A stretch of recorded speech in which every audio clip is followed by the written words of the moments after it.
కాబట్టి శివుడు అన్నాడు గౌతమ మహర్షితో, అరుణాచలమునందు ప్రదక్షిణము గొప్పది. ఎందువల్ల? నేను స్థూల శివుడిగా ఉన్నాను ఇక్కడ, నేను ఒక కొండ రూపంలో ఉన్నాను. ఏమిటి అనుగ్రహం దానివల్ల అంటే, అసలు సామాన్యమైనటువంటి ఏ జీవి కూడా నన్ను చేరలేదు ఇక్కడ. నేను అగ్నిలింగాన్ని. కాబట్టి పెద్ద పెద్ద స్ఫులింగములతో అంత పెద్ద అగ్నిహోత్రం జ్వలిస్తోంది అనుకోండి, మీరు పెడతారా నేను పెడతానా ప్రదక్షిణం చేయడానికి? ఎలా సాధ్యం? అసలు ఎవరు వెళ్ళరు. దాని మించి సెగొచ్చింది అనుకోండి, గాలి, వేడి గాలి, మాడిపోతాడు. ఎవరు ప్రదక్షిణం చేయగలరు? చెయ్యలేరు. ఆయన ఏం చేశాడంటే ఆ శిలలలోకి లాగేశాడు ఆ అగ్నితత్వాన్ని. లాగి ఒక కొండలా కనపడేటట్టుగా, దాని మీద ఓషధిలో పెరిగేటట్టుగా కూడా అనుగ్రహించాడు. ఒక కొండలా కనపడిన కారణం చేత మీరు పరమేశ్వర ప్రదక్షిణాన్ని చెయ్యగలరు. నా అనుగ్రహము చేత అగ్నిలింగమైన నేనే అరుణాచలంలోకి వచ్చేటప్పటికి ఒక పర్వత రూపాన్ని పొందాను.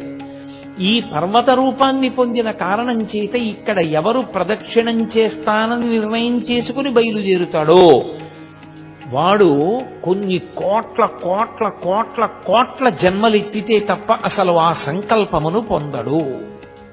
నేను నిన్ననే మీతో ఒక మాట మనవి చేశా. అరుణాచల ప్రవేశమునకు ముందు, అరుణాచల ప్రవేశము తరువాత అని జీవుడికి విభాగం చేస్తారు. అసలు వీడెప్పుడైనా అరుణాచలం వెళ్ళాడా చూస్తారు.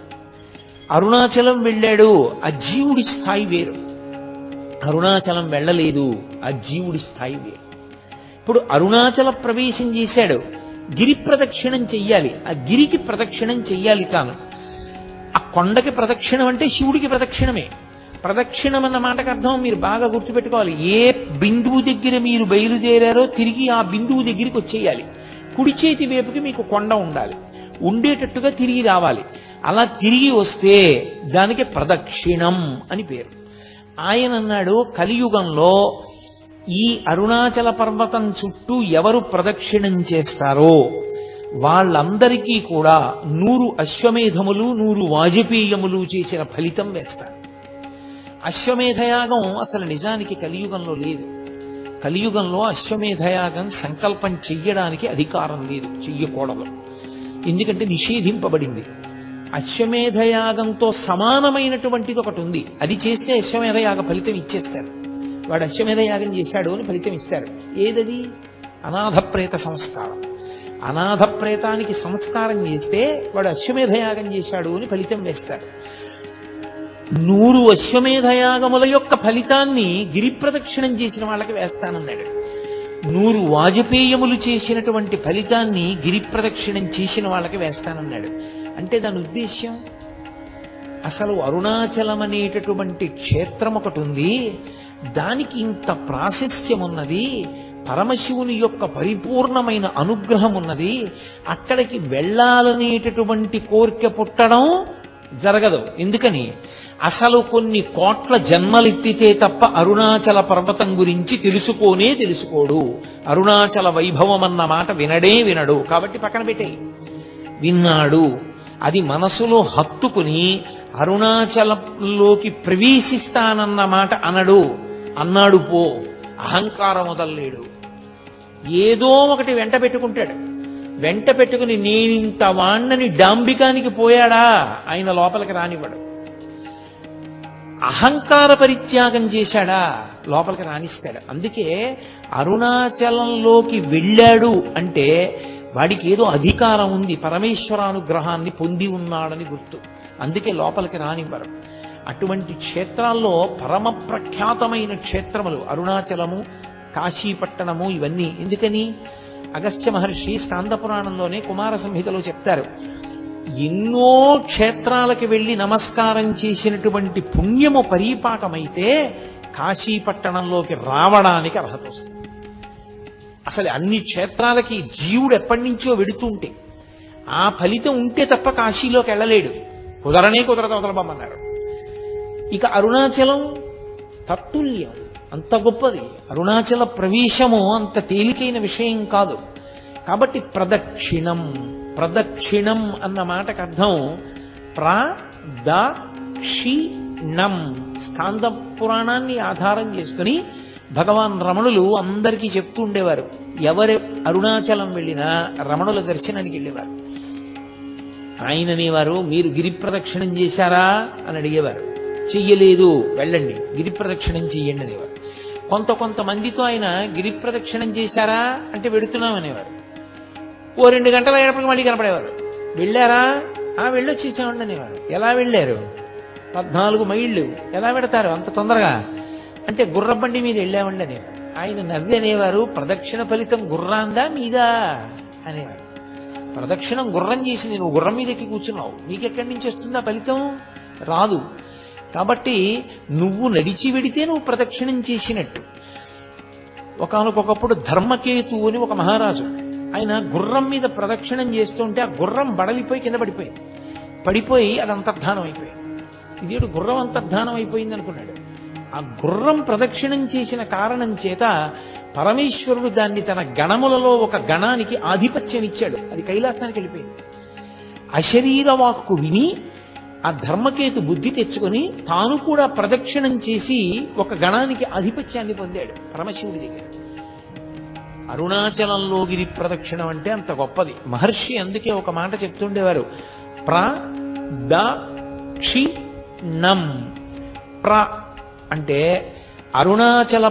అరుణాచలము అంటే పరమశివుడే. కాబట్టి ఆ శివునికి ప్రదక్షిణం చెయ్యడంలో పాపములు కాలిపోతాయి.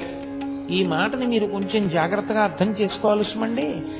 శాస్త్రంలో ఒక లక్షణం ఉంది, పాపము పరిహారమగుట అన్న మాట ఉండదు. పాపాలు పోవడం అన్నది ఉండదు. మీరు ఒకసారి పాపం చేశారనుకోండి, మీరంటే మనం అనుకోండి, నేను ఏదో ఉపన్యాసం చెప్తున్నాను కాబట్టి మీరు అంటూ ఉంటాను, ఒకరిని ఉద్దేశించి మాట్లాడేటప్పుడు అలా అనడం స్వాభావికమైన విషయం. అంతేగాని అది మీరందరూ పనికిమాలిన వాళ్ళు, నేను ఒక్కడిని పనికొచ్చేవాడిని అని కాదు దాని ఉద్దేశం. ఇన్ బిట్వీన్ ది లైన్స్ అంటారు, అర్థం బద్ధం లేకుండా అలా అర్థం చేసుకోకూడదు ఉపన్యాసాన్ని. మీరంటే నేను కూడా అందులో మనం అని మాట్లాడడం అన్ని వేళలా సాధ్యం కాకపోవచ్చు.